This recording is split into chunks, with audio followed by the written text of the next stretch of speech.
Salut à tous, bienvenue dans les analystes football épisode 4. Avec autour de la table, comme chaque semaine, Armand. Salut tout le monde. Tony. Bonjour à tous. Et on commencera cette émission par parler de la Ligue des Champions. Le PSG qui a fait un match nul au Parc des Princes contre Anderlecht 1-1. Vous nous direz vos pronostics pour Marseille-Naples. Ensuite, on enchaînera sur la Ligue 1. Est-ce que Lille est un concurrent pour le PSG et Monaco? Est-ce que Lyon prend un nouveau départ maintenant? Ou Bordeaux aussi. On parlera aussi de la Ligue 1. Est-ce qu'elle a retrouvé ses lettres d'honneur pour concurrencer les grands championnats européens? Voilà, on va parler de ça et on va bien sûr commencer, comme je l'ai dit, par la Ligue des Champions. PSG Anderlecht. Qui a vu le match? Armand. Alors, je n'ai pas vu le match, j'ai vu les résumés. Je m'en excuse. Mais ce que j'ai pu voir, c'est que Paris a joué beaucoup trop facile par rapport à ce qu'il devrait. Donc ce match nul est totalement logique. Anderlecht a très bien joué le coup. Nathan. Oui, je pense que Paris n'est pas encore une grande équipe, elle doit se construire. Et hier, franchement, quand on gagne 5-0 à Anderlecht et derrière on a besoin d'être mené au score contre une équipe du niveau de Ligue 2 française, et on a besoin d'être mené au score à domicile pour égaliser, et à la fin faire un match nul où en plus on finit à 11 contre 10, c'est pas vraiment glorieux. Je suis pas d'accord vraiment avec ce que tu dis, parce que pour moi Anderlecht c'est pas une équipe de Ligue 2 française. C'est pas un grand d'Europe bien évidemment, mais c'est déjà un bon club qui a fait preuve de solidité défensive avec un bon collectif. Mais non, depuis l'arrêt Bosman, les clubs belges, tous les bons joueurs belges et la nouvelle génération sont partis à l'étranger. Et le niveau d'Anderlecht aujourd'hui, il est vraiment nul. Ils prennent jamais de points en Ligue des Champions.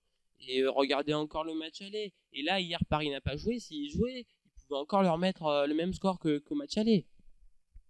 Mais je suis d'accord pour ça, mais là j'ai trouvé qu'elle a fait quand même au niveau défensif, elle a été quand même assez solidaire, assez combatif, et elle a réussi à repousser les assauts parisiens, même si c'est vrai que Paris n'a pas joué à 100% malgré l'équipe de titulaires.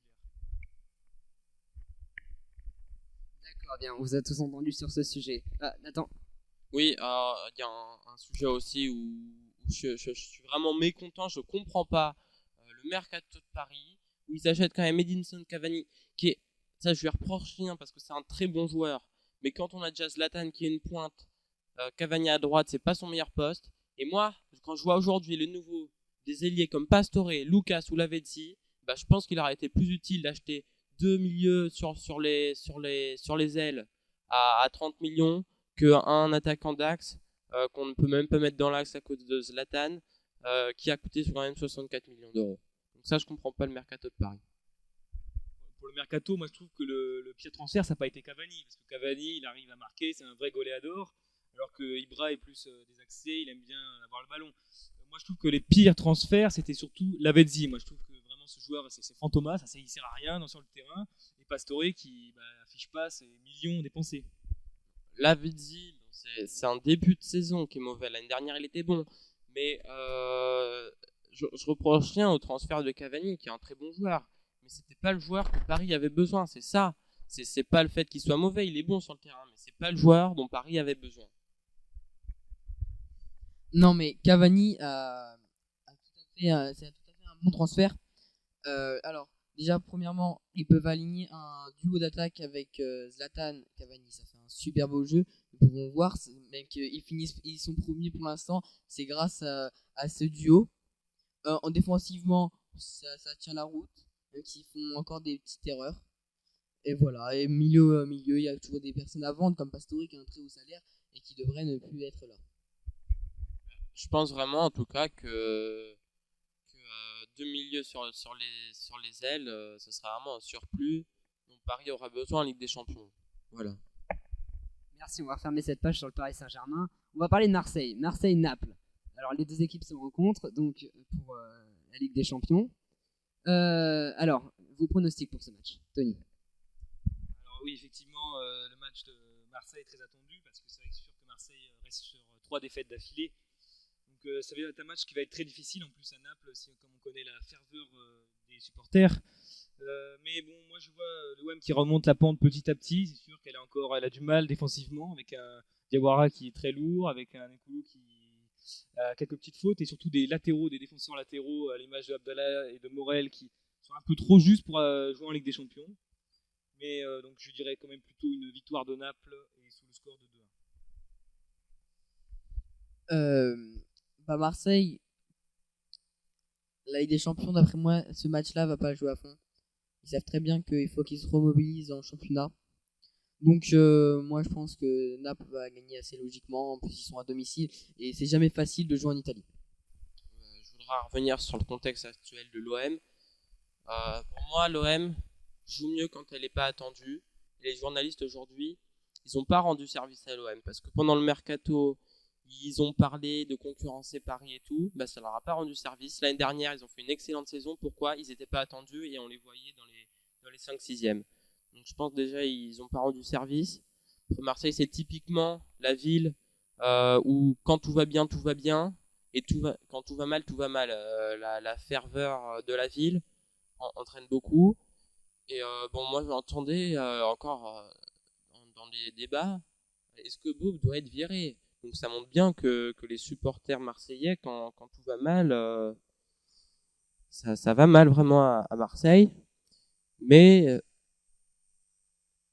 je pense que quand l'OM n'aura plus la Ligue des Champions, l'OM va remonter la pente vraiment en championnat et pourra rejoindre Lille. Voilà.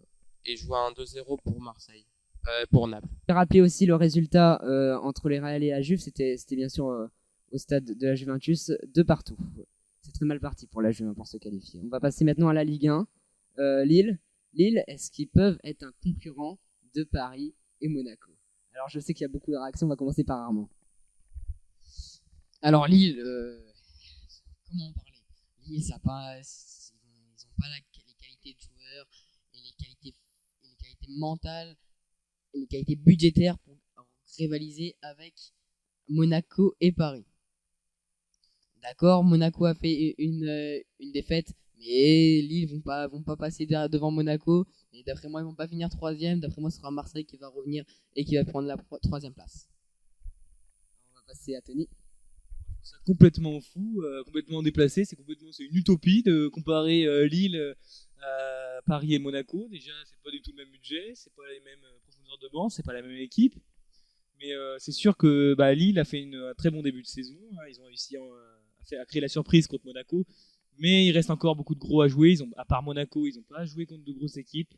Et donc là, je les vois bien chuter en hiver et au profit de Marseille. Lille, ça représente, pour moi, le foot français. Et notamment, on peut se baser sur le modèle de l'OM de l'année dernière.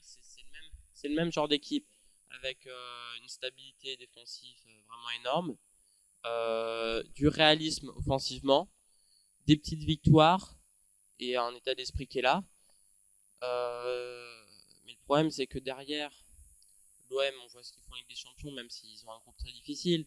Et ce genre d'équipe n'a pas une stabilité assez forte pour pouvoir, quand ils ont la Coupe d'Europe, bien jouer en championnat. Et le jour où on aura cette stabilité, là, on pourra être positif et envisager un lendemain meilleur. Mais aujourd'hui, Lille, quand ils ont la Coupe d'Europe, ils sont mauvais. Regardez, en Ligue des Champions, ils ont pris 3 points sur 36 possibles. Donc là, ils vont jouer pourquoi? Pour avoir la Ligue des Champions, ou alors l'Europa League, puisqu'ils passeront pour moi pas en barrage. Derrière, ils vont jouer l'Europa League, ça va leur ternir leur saison, et la Coupe d'Europe sera ratée. Donc c'est pas forcément une bonne chose s'ils sont en Coupe d'Europe. La 3e place, vous la voyez inaccessible pour Lille ou pas? Bien sûr, je la vois inaccessible. Lille n'a pas du tout les capacités pour gagner, pour être en 3e place. Il y a des équipes, le championnat est déjà prédéfini. On sait tous déjà que ce sera Paris, Monaco et Marseille. Ce championnat n'a pas de suspense pour les 3 premières places, mais après pour les places de Ligue Europa, au contraire, parce que il y a plein d'équipes qui vont se disputer la Ligue Europa. Non, je t'arrête là parce que tu dis il n'y aura pas de surprise et la 3e place n'est pas inaccessible. Bien sûr, moi je vois Marseille remonter, mais après il y a toujours eu des surprises dans le championnat. C'est ce qui fait sa force, je trouve, parce que par exemple Montpellier en 2012, personne aurait prédit qu'elle allait être champion. Donc bien sûr, Lille a beaucoup de chances de ne pas se retrouver au podium. Pourquoi pas une Europa League, peut-être en dessous. On va voir s'ils vont tenir le coup au prochain match contre les gros. Lille, je pense qu'ils peuvent être troisième. Il y aura une concurrence avec Marseille, mais ça sera sur une saison et derrière il y aura toujours pas de stabilité. Non, je vois Lille pouvoir être troisième peut-être. Deuxième, non, je pense pas. Même s'ils peuvent essayer d'embêter un peu Monaco. Mais une fois que Marseille reviendra quand ils auront pu avec des champions, ça sera difficile pour Lille de tenir. Pour Lille de tenir. Et oui, quand les victoires vont commencer à s'arrêter et que les défaites vont arriver, tout de suite ça ira beaucoup moins vite pour Lille. Je reviens sur la comparaison de Tony qui a été faite au niveau de Montpellier. Montpellier, Lille, ils ont pas du tout c'est pas le même. Montpellier, Paris ne pourra jamais perdre cette fois-ci ce championnat.